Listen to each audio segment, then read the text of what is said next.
Welcome back to the Nate Wenke podcast. Today I got Harley Seelbinder back on, common guest. Thanks for coming on, buddy. Always Thanks appreciate for having me. Yeah, man. So today, basically we're going to talk about a number of things. We're going to keep it a little bit short. We're just going to dive straight into the weeds here on basically the sexual revolution and sex in America today. You know, classic topic for your average 22-year-old college student to talk about. And part of the impetus for this discussion was, well, A, the fact that it's our exam week and I've had no time to even think about the podcast world. And this was a topic that came up because we talk about all sorts of random stuff. And I can't even remember the initial reason it came up, but we were talking about it. And I think it had something to do, I'll do a little background here. It had something to do with the fact that you and I have grown up in fundamentalistic religious households. And I'm not trying to assign a negative connotation to that. That's just a fact. And when you grow up in that kind of environment, in a traditional Christian environment, that will come with a certain amount of moral presuppositions about the world that is different than your average secular household or your average Buddhist household or Muslim household. It's just going to be different. So one of the interesting things that you and I have encountered going to Western Michigan University, which is a public university and is not renowned for its, immense moral upstanding of the individual students, let's say. There's a reason it's called Western. When you go to that environment from a private Christian high school, it's very different. I assume you feel somewhat similarly, but I made that move intentionally because I wanted to ensure that the values that I both spoke and acted out were integrated into who I was and not something that came along with my upbringing, that I decided those for myself because I thought that was a critical moral journey for me. I know you had different reasons for going to Western, but certainly part of that played into that, would you say? Yeah, I would say trying to expand my worldview outside of just a Christian worldview just what does the real world look like kind of thing was my question I was wanting to ask. Yeah, and it depends on what you mean by real world. Of course, we're still at a half taxpayer funded university in the richest country in the history of the world. But nonetheless, it's been an interesting experience. And what I have encountered, and I think this is one of the reasons I wanted to talk about this, beyond the other time reasons that I mentioned before, was what I've encountered is among people that haven't grown up in a religious circle, this concept of avoiding premarital sex is completely foreign. They may have heard of it before, but it is relegated to just a religious thing that some religious people do and is seen as counterintuitive, confusing, even stupid. Like, why would you do that? That doesn't make sense to me. And I'm not trying to throw shade at those people. I think those are all very good questions to ask. Why? What is the reason for this? And that's something that you encounter a lot if you grow up in a religious household, is the why isn't always explained. The why is sometimes explained from a perspective of tradition, or this is simply the way things are done, or from a perspective of morality. But the problem with appealing to morality is it's not very clear in terms of where that comes from and what morality you're talking about. So it gets rather complicated. So it's been interesting to experience that genuine confusion from people over to why that principle of avoiding premarital sex would even exist in the first place. And I wanted to kind of provide some background on why I think the psychological and historical data suggests that rule, moral tradition, whatever you want to call it, came into place in the first place. Sure. So I'm going to kind of outline a couple things. I want to see what you think about this. So one problem that we deal with today is that, and I think basically everyone in history has had this problem, is we're stuck in our own time. So we only really, our experience is limited to our here and now. And we're immensely disconnected from the rest of the world in terms of experience.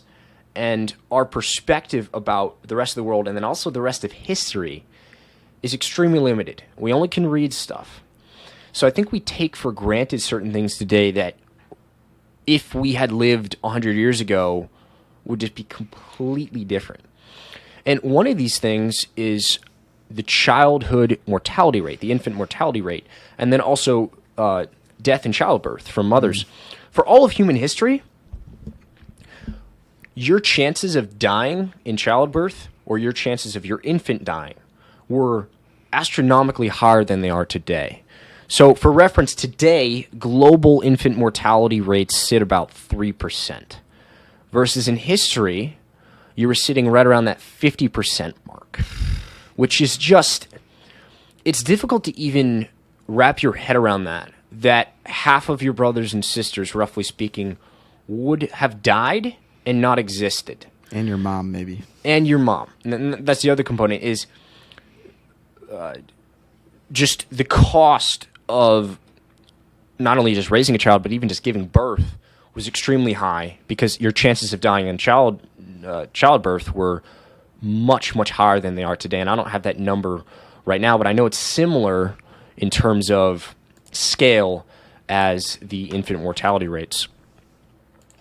So this concept doesn't pervade our society at all today. We don't have that as a reality. And one of the consequences of these high mortality rates throughout history was that the act of sex was extremely evolutionarily costly and very dangerous. Because if you were a single mother outside of the confines of a marriage and you got knocked up and there was no abortion, there was no real way around this, you were basically forced to give birth to the child. If you tried to keep that child and didn't die in childbirth, then you'd have to provide for that child. In a time and in a place where food and mortality rates as such were half of what they are today. So you're entering into a much, much more hostile environment than what we experience today. And the cost of that was so much higher. And we don't see that today. So the cost of sex was astronomically higher than it is today. In the 1960s, during the sexual revolution, the birth control pill came out and condoms came out. And suddenly, the evolutionary pressure, these biological constraints on sex basically evaporated. So no longer was the cost of sex kids. You basically could have sex and engage in that and not bear any of the evolutionary costs and biological costs. And even if you did get knocked up accidentally or whatever, you could get either an abortion Plan B, or your chances of dying in childbirth were tiny compared to what they were before. So, and this reality is only in the last 70 years, 60 years, versus all of human history. We've had the reality that sex is extremely dangerous. So this perspective it just doesn't pervade our culture today. We're in a completely backwards society from a sexual perspective than we were for all of human history. Anything that you want to add to that description? Yeah, I feel like people don't realize, well, I guess there's a lot of different aspects, but some people might think that sex comes with no cost whatsoever because, you don't have kids and you don't give birth and you don't have those risks, but there's still risks that we could talk about. But some people might say, well, it's dangerous for a reason. It still should be remained like a sacred thing that you don't do before marriage for reasons that still exist, even though birth control exists. Do you see what I'm saying? There's like two perspectives to it, and I'm not certain which one is better, but yeah, exactly. simply because, and this is the error that I think our society's made, is simply because the evolutionary and biological costs of sex have gone down astronomically, doesn't mean that the conventional wisdom of avoiding premarital sex has no value. And this is I'm just going to bring it to Nietzsche because I like to, because I think he got this right. Was when he declared the death of God, and I've said this before, he then wrote after that statement, we won't be able to wash away the blood. It was a absolutely cataclysmic occurrence in his view. It was a depressing reality in some sense. And he was concerned that the collapse of traditional belief structures and morality would mean that we would basically throw out the baby with the bathwater. We'd throw out good things with the bad and be left in a relativistic vacuum. And one of the errors that I think the sexual revolution has promulgated is this idea that since the calculus about the evolutionary biology costs have changed, that means that we can throw out this idea of abstinence, we can throw out this idea of sex as a sacred act, as something that should be relegated to a marriage. We can just jettison all of that along with our old biological constraints. And I think that that's a massive error, and I think it's also wrong. Now, that doesn't mean that things haven't changed. They certainly have. But to assume that we are somehow above millions of years of biology in a 50, 60-year time span, and that we can just jettison all of that out, all that conventional wisdom, I think that's immensely arrogant.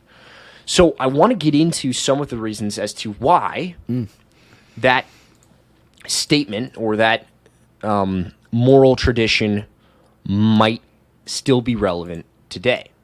And one of the first reasons, and I know we want to talk about this, is simply the data. So the data on what we can look at is we can look at number of sexual partners before marriage, and then we can look at divorce rates after marriage, and we can also look at self-reported happiness statistics.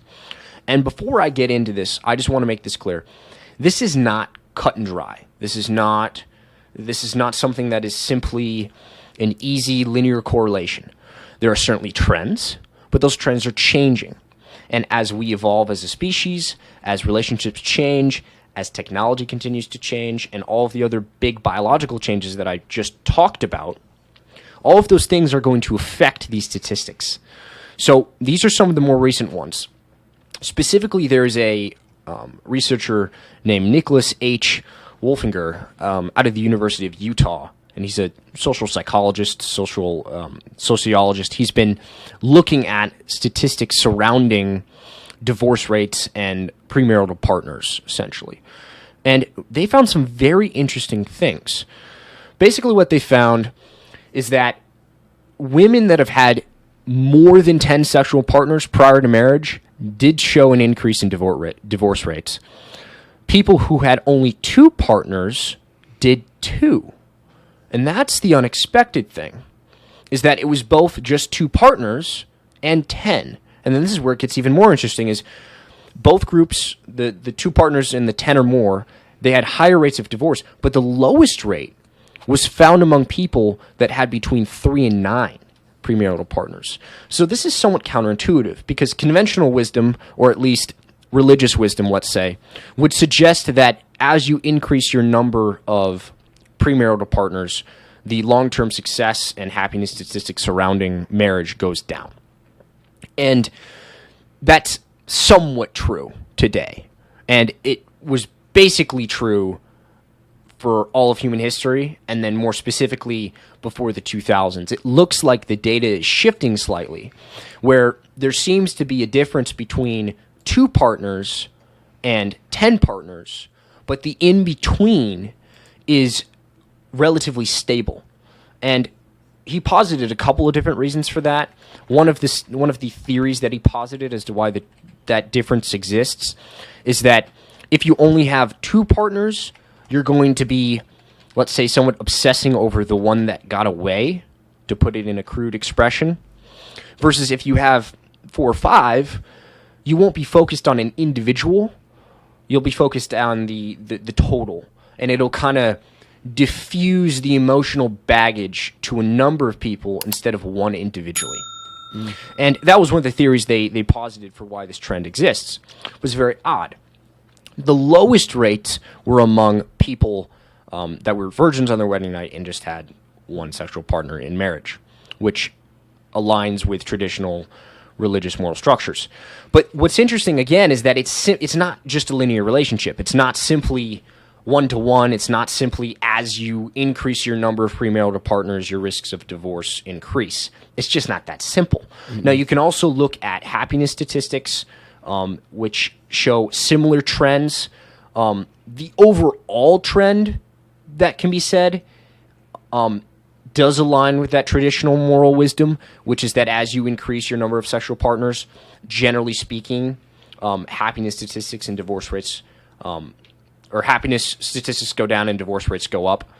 But it's just not that clear. And this is also changing as we evolve, as I mentioned. So that kind of nuance isn't something that you always hear. And again, this is one researcher that looked at this. So this is not comprehensive. You could spend a very, very long time going into the statistics surrounding divorce. But certainly this is true. Did you find any other interesting statistics you want to mention? Yeah, sure. Quite a lot. I'm trying to debate where to go. Yeah, where to go, right? But yeah, there's a lot of studies saying that there could be like correlation between premarital sex and decreased rates in marriage, but there's also like 4, 5, 6 other factors at play. It's hard to really causate that as the true reason. They said there's lots of other factors such as, well, how often do you communicate? Do you have emotional and financial stability? Those three were huge factors in, well, how successful your long-term marriage would be. And it also was saying that, well, I found it kind of interesting that, well, traditional wisdom says to not have premarital sex, but it's kind of an interesting statistic. It says 85% of Americans aged 18 years or older have had premarital sex. So we're at 85% rates of like people that are not going with the traditional wisdom. And maybe that's a bad thing, like technically speaking, but it is reality. That is what is occurring. I'm not sure what that means. When we bring up an example from our youth group when, well, this is great. Our youth group leader was saying, well, you should really wait to have sex until you're married. That's what God wants. That's what, the traditional wisdom, religious wisdom says. The Bible says it. Maybe, I don't even know if the Bible explicitly says it. I should really fact check. Okay. It basically kind of says it's a sin. I was looking that up. Real quick. It's not, I actually did a deep dive into this a while ago, as with a lot of topics I did, because I was curious what was going on here. And it basically, there isn't like an explicit verse that's like, don't have sex before marriage. Mm-hmm. No. But there are inferences, sexual immorality, yeah, the whole, adultery. Yeah, there's lots of different things. But keep going. Yeah, they were saying that, yeah, you shouldn't have sex before marriage. And then I think one of the group of us said, so what percentage of you guys have waited? And I think it was 1 person out of 6 or 1 person out of 7 waited. And it actually lines up with these numbers pretty well. It's kind of nice. Yeah. Not nice, but it's just kind of funny. And like another thing that I was seeing, like they were saying that cohabitation and premarital sex are also like different in how they impact someone. Like there was a study, or just, I guess it's, some research indicates that when you cohabitate with someone, you might actually decrease the level or significance that you put commitment to. Like the commitment level that each of them have might be lower if you're living together. Like the common, phrase that I've heard is like, well, you're good enough for me now, but if there's a better option that comes around, I might just have to go to that one. And that's kind of what the whole living together could signify, maybe. And it showed that women are typically less well, they don't report happiness as much when they are just living together and not married. Men don't seem to have as much of a problem. And it was also showing that more men have casual sex than women, but the way that it impacts men and women are slightly different. Yeah, that's very relevant here, is that it seems that women specifically are affected more by larger numbers of premarital partners than men, which is interesting to note. That's a very relevant difference here. Yeah, so you brought up a couple interesting points. The link between, again, because we're trying to make a distinction here between premarital sex and cohabitation, and the problem is a lot of times they go together, Yeah. so it's not really clear which one is the causal factor, and as you mentioned, also, there's a number of other factors, including communication, stable family structures, a bunch of different things that can affect these Psychological things. stability, growth mindset. Yeah. But yeah, keep so going. so many different things. From what I was looking at, the cohabitation causal effects are pretty strong. Easier to make the case. Yeah. So you can make a pretty robust case that cohabitation before marriage not only delays marriage, but then also increases divorce rates. That's a pretty established fact. Now, that trend may change over time as more people do that, but that one is a little bit easier to make the case for. And I want to go into why that might be. And you mentioned it briefly about this mindset of like, if you're, so let's say that you decide to live with someone, right? But you don't want to get married. Well, what's interesting about this is there's a certain, and Peterson talks about this, there's a certain amount of pragmatic wisdom attached to this idea of living together before marriages. You kind of think like, maybe I want to give this a test run. Test drive. Test drive. You buy a car. You give it a test drive. You want to make sure it's a good car. The reality is that a woman isn't a car. And there's a great clip of Peterson talking about this, and it is just hilarious.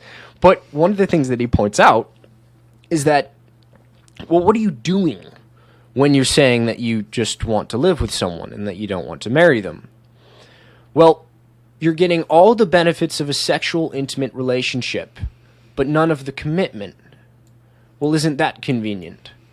So, basically, you have to take on no more voluntary responsibility than you have to, but you get the benefits of the emotional connection, the relationship. You don't have kids in the picture, probably. So you get all these other benefits, but you don't take on the true responsibility and, in some sense, burden of saying, I'm not leaving you. So then what are you saying to that other person in that environment? What's going on there psychologically? What's going on there in a real way? And what's going on there is you're basically saying, like you said, well, you'll do for right now, but if something better comes along, I'm not going to complain. And I don't know how you could possibly establish a long-term successful relationship off that premise. So that's a big reason why this relationship between cohabitation and divorce rates, I think, is relatively robust. And again, it's weird because it goes against this, what seems to be, a pragmatic wisdom about trying things out. And yet the data just doesn't support that. But our generation, by and large, is moving towards that model. True. And what is that going to do? Yeah. You, not to cut you off, No, you're hear good. people say, like, well, I don't need a government's approval or a piece of paper to prove that I'm committed or prove that I love you or prove that we're going to work out.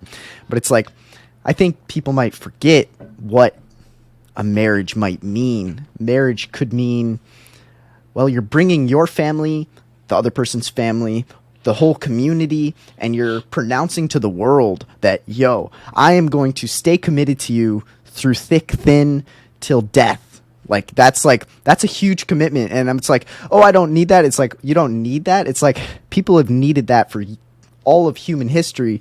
And you think you have enough willpower on your own to stick with it and to be humble and to try your best in this relationship and not just dip. If you tell no one about this relationship, you can dip easily. It doesn't matter. But if you tell your entire family and their family and the church and the city, it's like that might actually hold you together more and hold you accountable in an interesting way that I feel like people just might not realize. But that's just a little tangent about why marriage still is an important thing. But I guess it's a different topic than what we're talking about. But no, I mean it's all within the same realm of what we're talking about. One of the biggest reasons for marriage, at least from a historical perspective, is for kids. I mean that's in some sense that is the reason. In some sense, because it turns out that the biological cost of raising children is essentially an 18-year commitment until you can get any economic utility out of them at all. So from an evolutionary perspective, that's a massive cost that you're incurring when you decide to have kids. Well, if you're not in a stable relationship, especially 200 years ago, where if you didn't have a man around, you were probably going to be raped and killed by your neighboring tribe.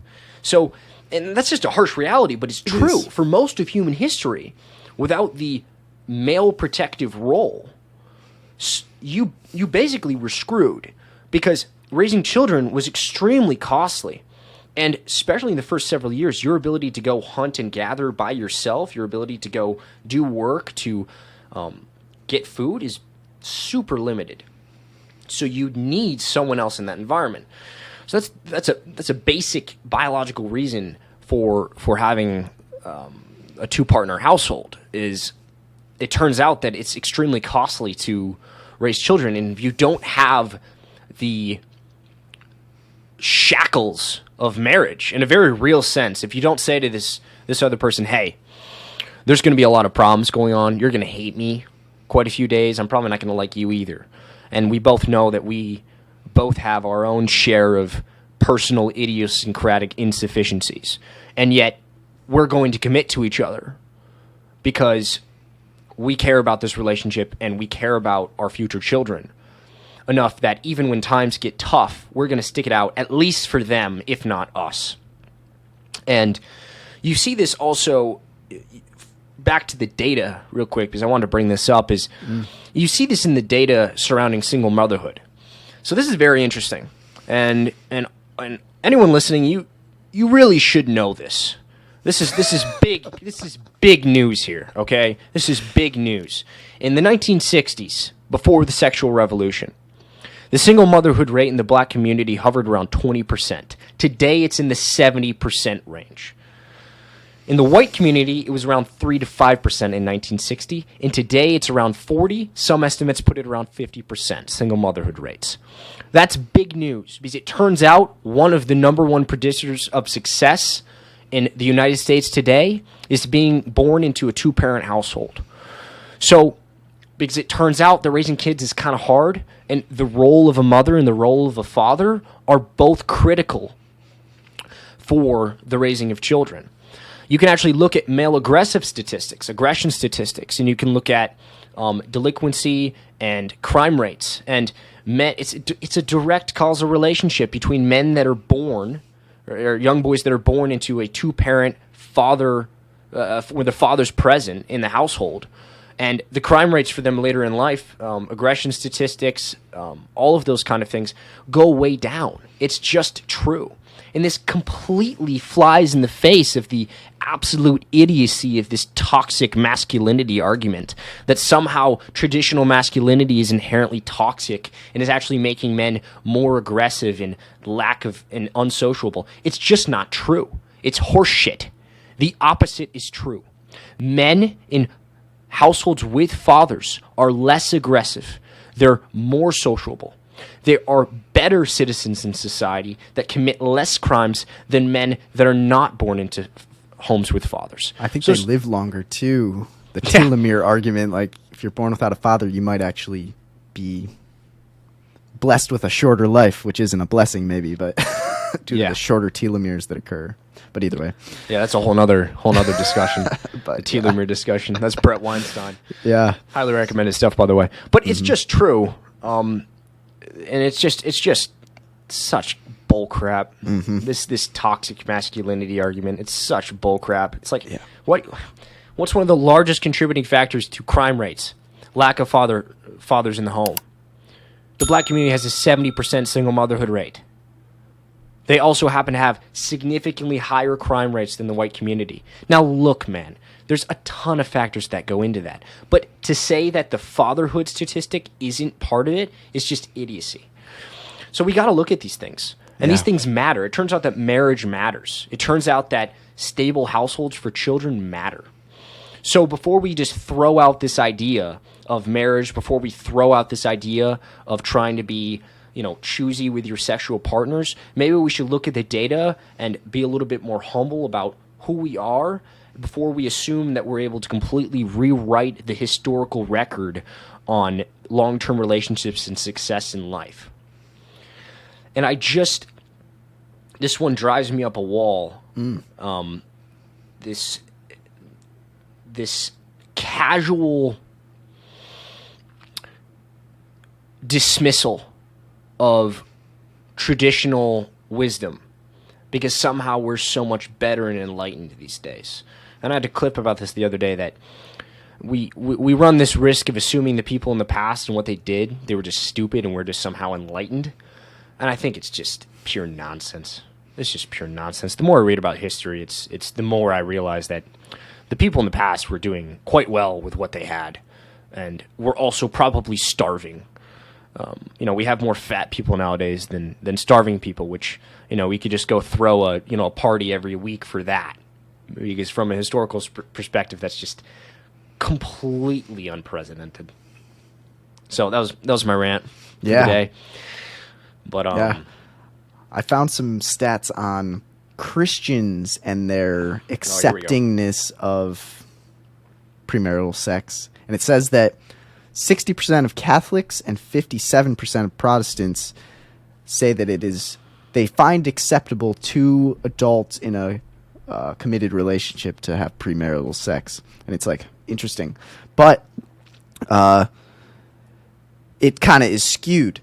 Those Christians who attend church regularly, 46% of them are accepting, whereas those who go less often, 74% are accepting. So it's that 46 and 74 kind of combine into 57 to 60% of Christians accept in some sense. It's which, I don't know, it's just interesting to hear because, it's interesting that the majority, or just a little bit more than the majority of Christians who say they're Christian also find that practice okay and did it themselves.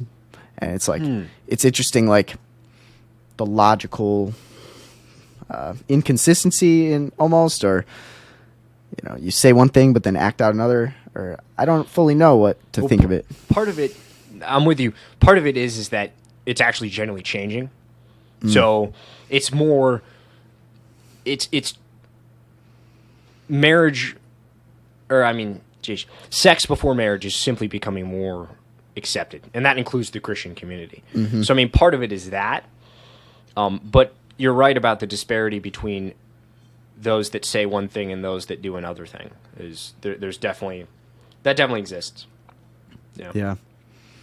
And one thing that I think we should bring up, it's kind of a funny thing that we talk about, where it's imagine let's say you're around Jesus' time or a few hundred years before, and you're a 10-year-old girl. Over the next 3 years, you're gonna go through some changes. Well, first off, you might hit puberty at 12, 13.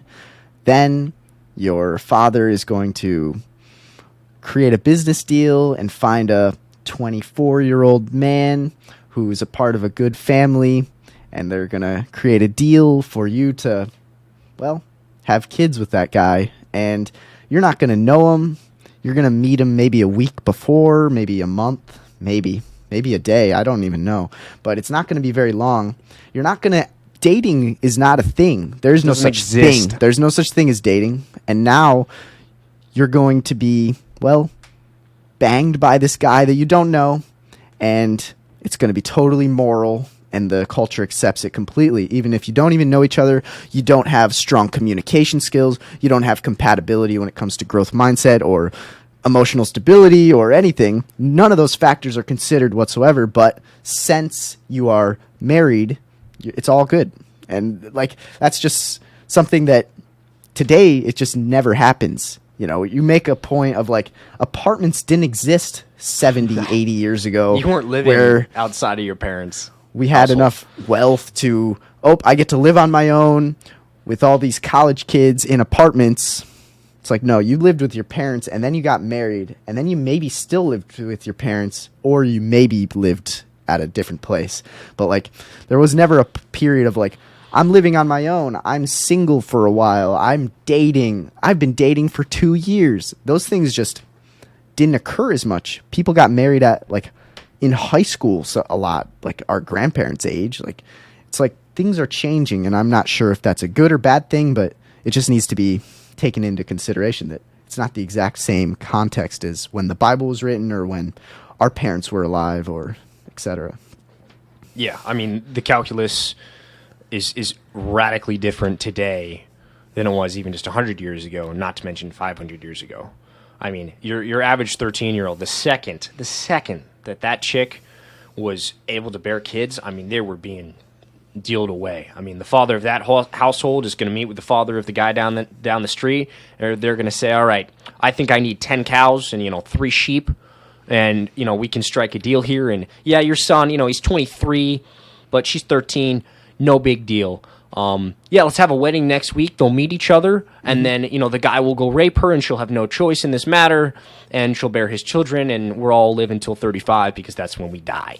Yep. So it's just, that's part of the problem here is we have these long-term conventional moral structures, these long-term moral rules, let's say, and yet they're not being updated properly, or at least we're not having the discussion properly around how they're updated in society today, because the wrong perspective is to assume that they have no weight and that we can simply jettison them out and completely ignore marriage, completely ignore that sex, may be something that we don't want to treat as a, physical transaction. It might be something a little bit more deep than that.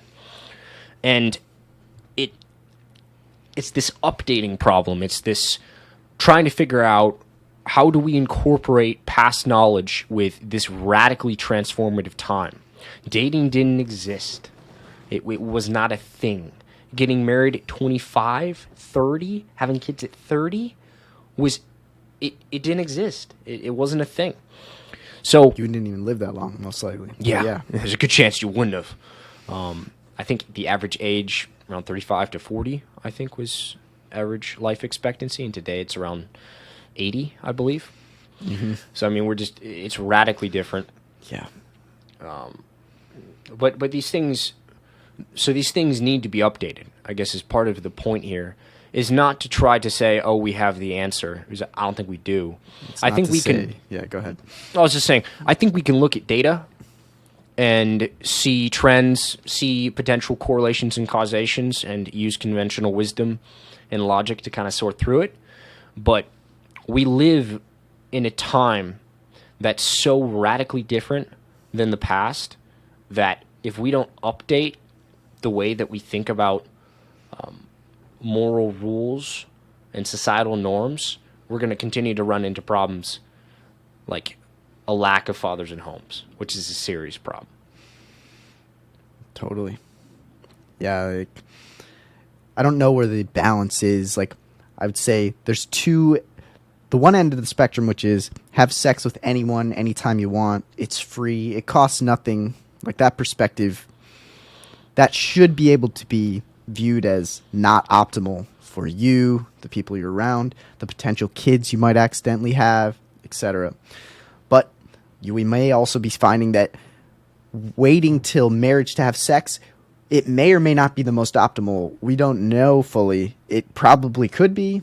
There's a ton of other factors at play. But yeah, I was just going to say, from a pure divorce standpoint, the link between cohabitation and premarital sex is pretty strong for someone that has no sex compared to someone that has 10 partners. That comparison is pretty strong.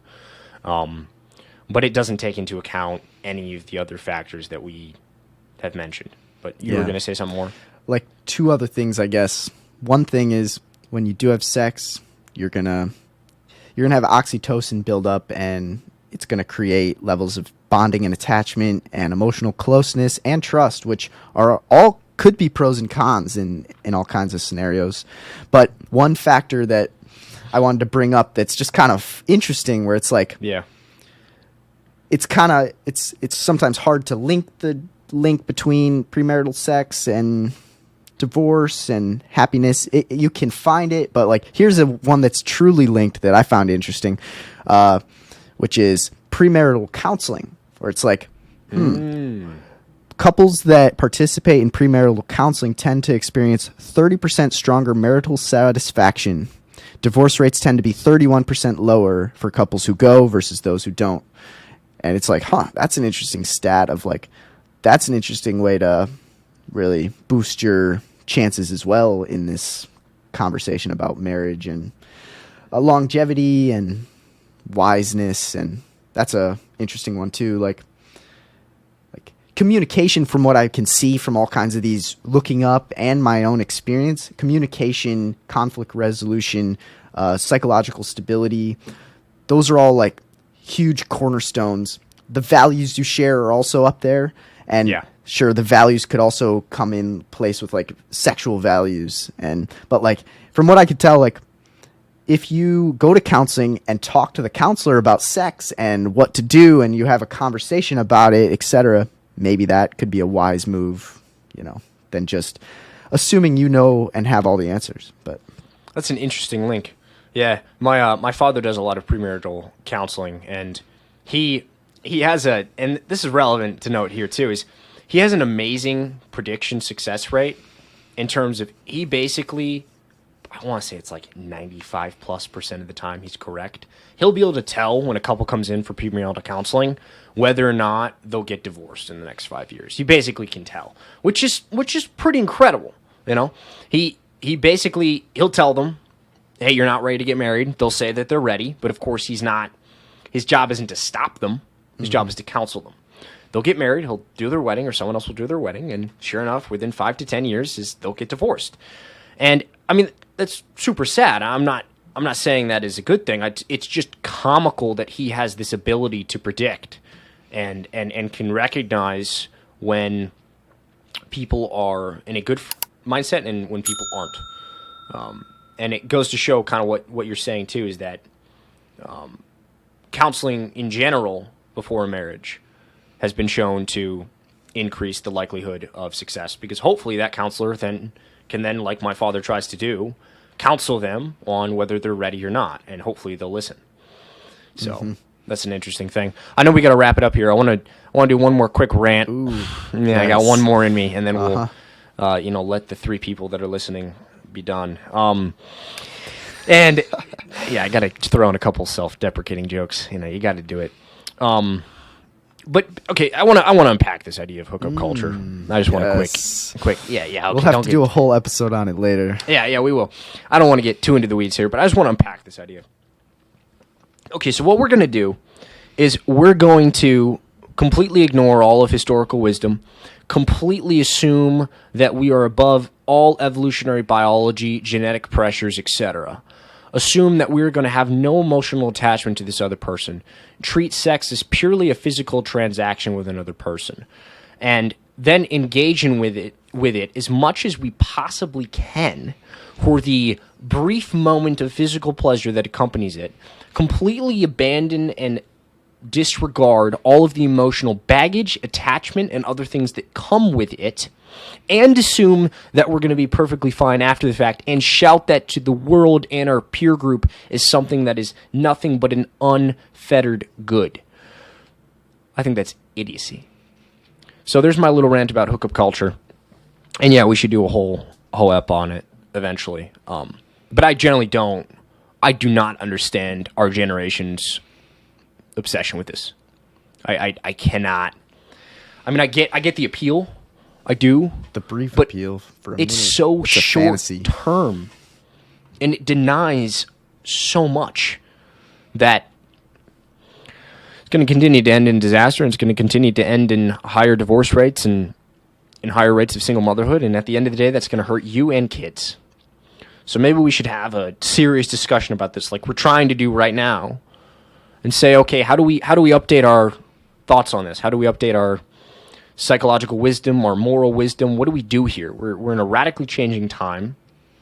Half of dating now is online.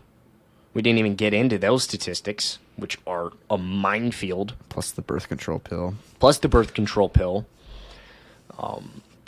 we gotta dive into those later, but keep going. But what do we do with this all? Well, hopefully this will be a good, intro episode on some of the data and kind of bring open the topic a bit. Yeah. So, any final thoughts? I guess the thoughts of like, if you're struggling with some of these answers, maybe go to someone. Maybe that's not just your peer. Maybe go to a wise counsel. Like, in my opinion, going to a counselor has been helpful. At first, I was kind of nervous. Oh, I don't want to explain some of these problems or questions. I don't want him to know. But like after explaining, like I've been able to unpack and figure it out. And like, I don't know. I'm a huge fan of like this sexual question and just a lot of these questions in life. Like, they're complicated and they should be unpacked, and you shouldn't have to deal with them alone, and find a friend and find a wise counsel to talk with these subjects about, because it seems like most people just don't. The sex topic, taboo. Porn topic, super never taboo. Talked about. All this stuff, I just don't talk about it. It's just under the rug. And I'm like, I just don't think that's smart, and hopefully this combo can raise awareness. And I'm excited to do more combos like this, actually. Yeah, we didn't even talk about porn. No.